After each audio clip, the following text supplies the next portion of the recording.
After spending 2 years in custody and still in captivity, Nigerians are still hoping that Leah Sharibu will one day be freed by Boko Haram. Indeed, in a statement, President Muhammadu Buhari stated the commitment of his administration to rescue Leah, who remains in captivity for refusing to denounce her faith.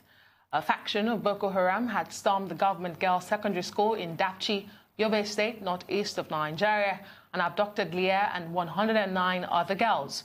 Weeks after, the other girls were released, while Leah was left behind. The terrorist group Boko Haram held onto her because she refused to denounce Christianity and converts to Islam. Joining us now from our Abuja studios as we join the rest of the world to commemorate the 2 years in captivity of Leah Sharibu and the many unanswered questions of insecurity in Nigeria is Reverend Dr. Caleb Ahima, the Vice President of the Christian Association of Nigeria, CAN. Good morning, sir, if you can hear me. Now, my first question to you, good morning, thank you for joining us on the morning show. My first question to you, now it's been 2 years, like rightfully mentioned, that Leah Sharibu has been in custody. And in this personally signed statement by President Buhari, he has promised to redouble his efforts. Let's not forget that in 2015, he ran on the promise of ending insurgency in Nigeria. 5 years after, we are still seeing a rise in insecurity and insurgency. How confident are you in this promise to redouble the efforts to bring Leah back home? I think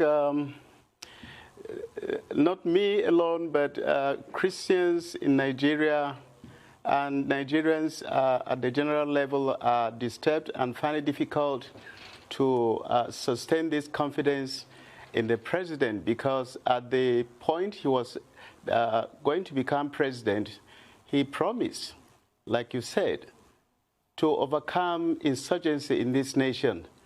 And 2 years now that Leah is still in the custody of the insurgents, it's difficult to believe that the president can fulfill this promise. We are disturbed. Well, in that statement, the president also sees the opportunity. I'm sorry, are you done with your line of thought? Yeah, we have given the president our confidence, our support since he's coming in, based on his promise to help Nigeria against this insurgency. But the problem has worsened and worsened, and we wonder, will he fulfill this promise? We are disturbed. Indeed, we're all disturbed. But like I was saying, that in that statement, the president also sees the opportunity to remind Nigerians that the common enemy here is the Boko Haram sect and not one religion in the country. For you, who is based in the north, is that the sense of the reality as you practice your faith? We believe that there's a serious religious coloration to what we are experiencing. I come from Taraba State. I'm part of the north. Recently, a pastor was kidnapped from Michika, belonging to an organization I hate. Despite all pleadings and every effort, he was still beheaded. And records show that a lot of Christians have paid the supreme price, whether in the army or general experience of people being killed. We think that religion is part of what is happening, because after all, the Boko Haram would want to establish an Islamic state. And how can we be made to believe that there is no religion in this? I think there is religion. There could be other reasons, but religion holds a prominent place in what is happening in this country.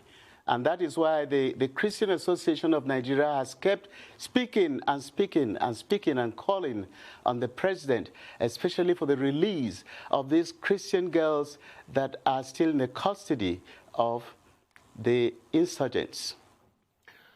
Still on that line of the religious slant to this, recently The president was quoted in a Christian magazine abroad, in America, to be precise, saying that part of the victims of this insurgency is about, over close to 60–70% of Muslims, too, are involved in this. I mean, what's your read on that? Would you react to that? I certainly would react to that. I don't think that claim is true. From our experience, we read in the papers, we received information from people that come from the war zone. We know how many of our Christians have been displaced, scattered all over the country, churches destroyed, and yet to say that Muslims have lost their lives more in this conflict, I think there is every reason to doubt it. The Christian Association of Nigeria has, in many statements, called for a rehaul of the security apparatus in Nigeria as we currently speak. Now, in the past few weeks, there has been the rise of regional security outfits like Amotekun in the southwest and Shege Kafa in the north, as well as a call for the removal of the service chiefs, community policing. Now, is there something that wants the Nigerian government to bring to the table? Is there a suggestion on hand for this rehaul? Is there something that you would like to see done right now?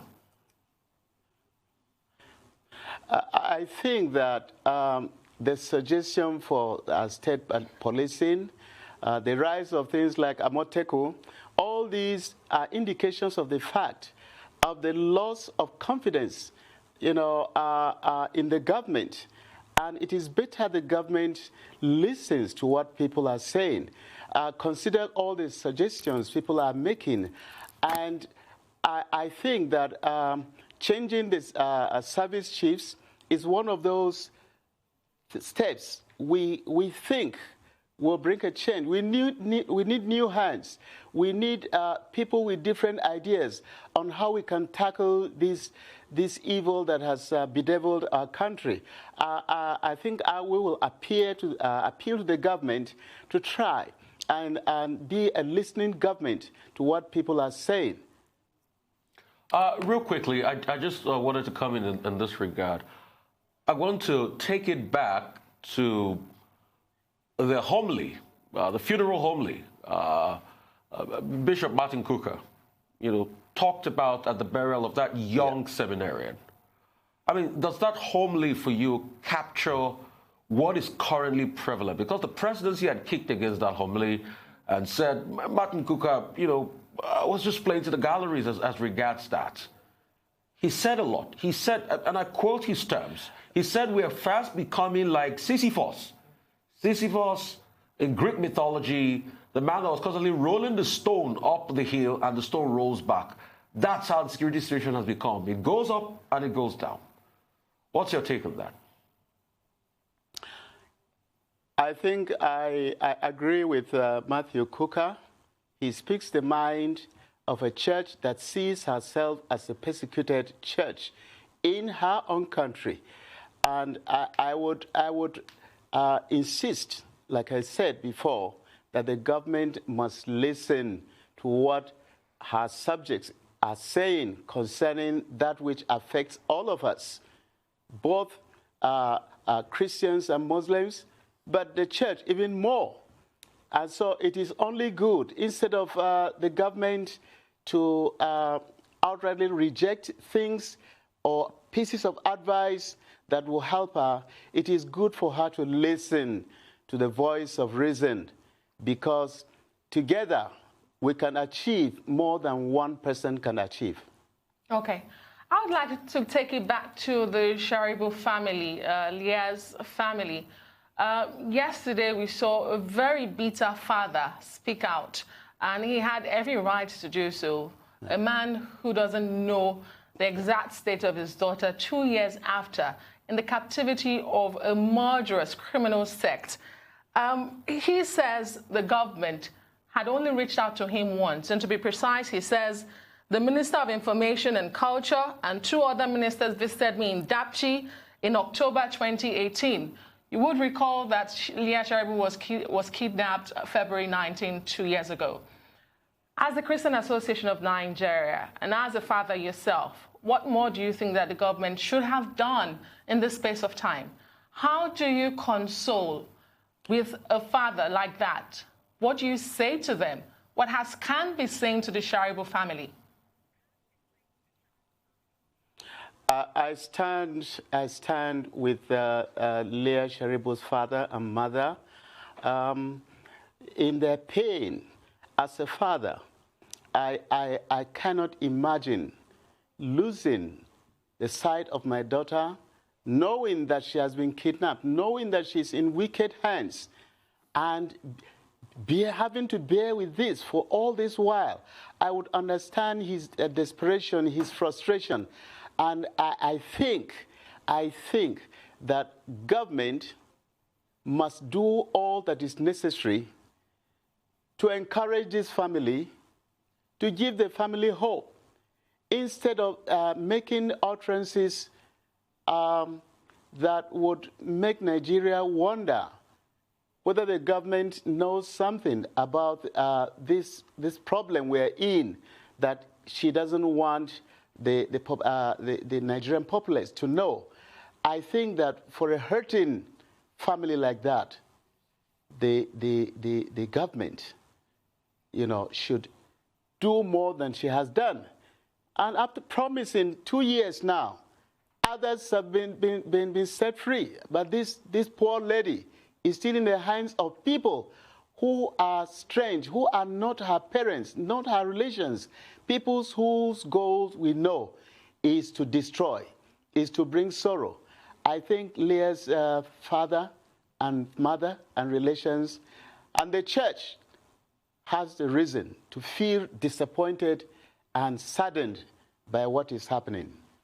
Well, Reverend Dr. Caleb Ahima, stay with us. We'll go on a break. But I also want the second leg to that question answered, to say, what do you say to such family? And what has the Christian Association of Nigeria been saying to the Sharibu family? Because we all know Leah Sharibu is a Christian. She is in captivity. She remains in captivity because she refuses to denounce her faith. What has the Christian Association of Nigeria done in this space of 2 years to the Sharibu family? We'll go on that quick break, Reverend Dr. Caleb, but please stay with us. We'll come back to discuss some more about Leah Sharibu in captivity and others. Join us again.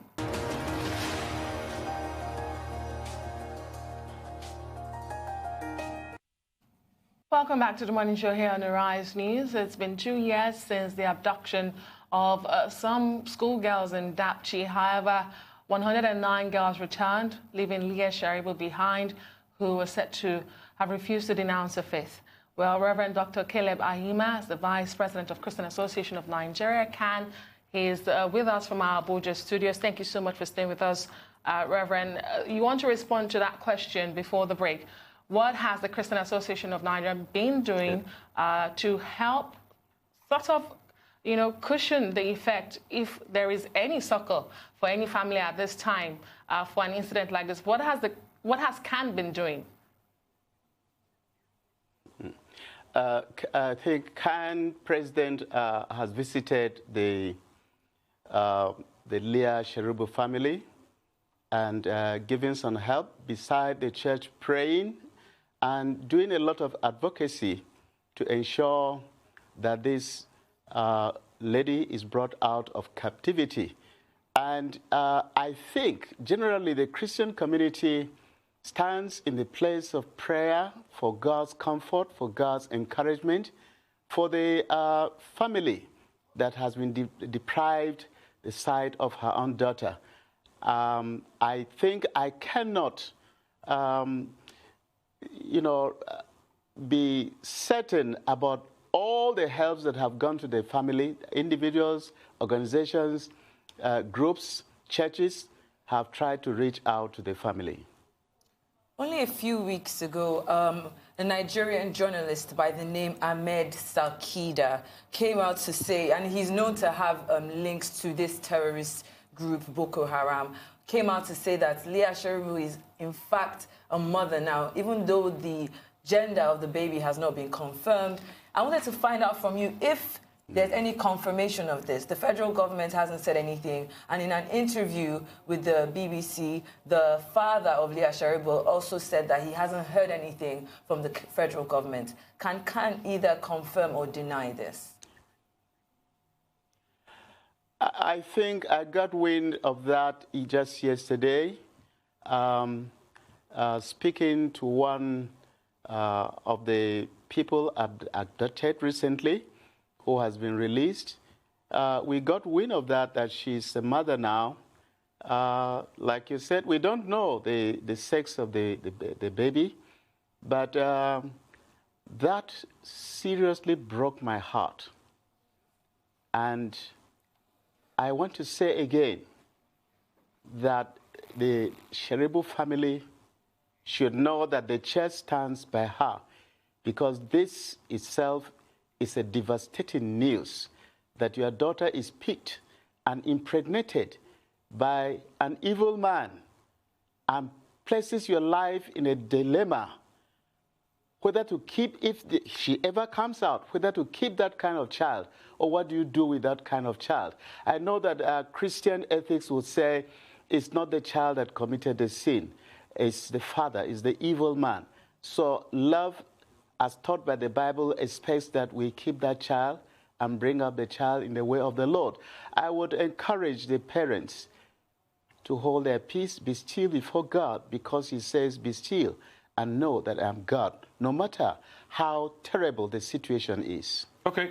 I read through the press release by Khan, and a particular part in that press release ticked me, apart from the part that Khan said it's highly disgusted about the role of political jobbers in all of this and not doing what ought to be done for the people. Khan also talked about a certain part that the chief of army staff, when we interviewed him on this dial, said, I will not like to comment about the role of Turkey in all of this. Is that something Khan is seeing that we can't see? The role of churches in what? In the role of Turkey in all of this activity, supporting the terrorists and the likes.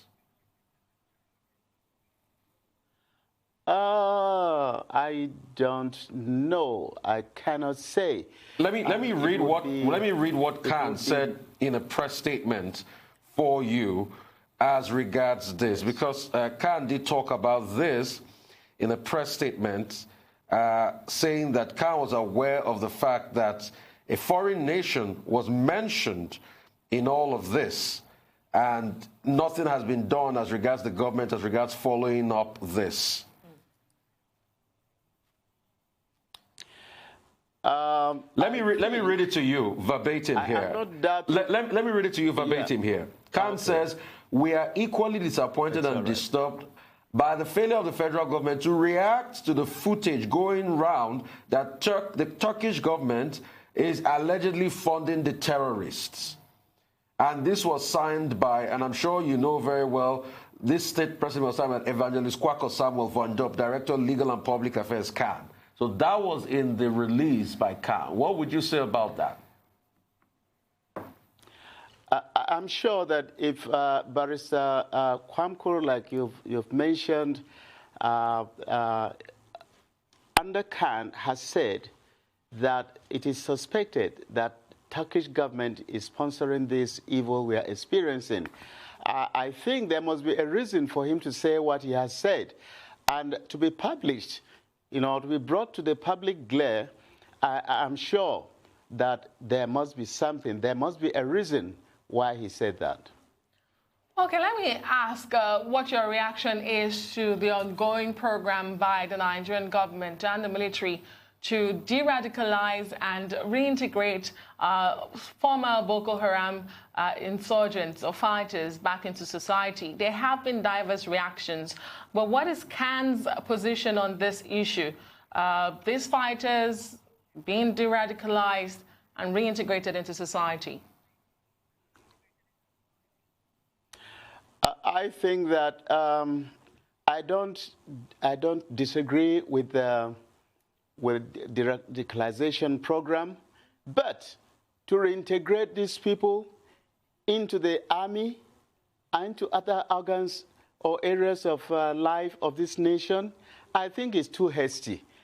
I think that, time should be given enough to prove that these people have really, really been positively affected by the actions of the radicalizers, instead of rushing them into the army when the conflict is still going on. I think that is wrong. But the army has not said that they are being, employed or drafted into the military. They are just saying they are repentant Boko Haram fighters. They've gone through a program, Operation Safe Corridor, and they've gone through skills acquisition training, and they are now being reintegrated into society, not necessarily being drafted into the Nigerian army. Would you say that Operation Safe Corridor should be put on hold, should be scrapped? That's what I'm asking. We don't have confirmation that they are being drafted into the Nigerian army. Okay. I started by saying that I have no objection to the Safe Corridor program, but to reintegrate them into, that is if it is happening. Because I've heard a lot of rumors, I've heard a lot of complaints. I have not personally read whether they are part of the army or part of the whatever, the security outfits we have. To de-radicalize them is good. To take that thing out of them. But it is doubtful to some extent.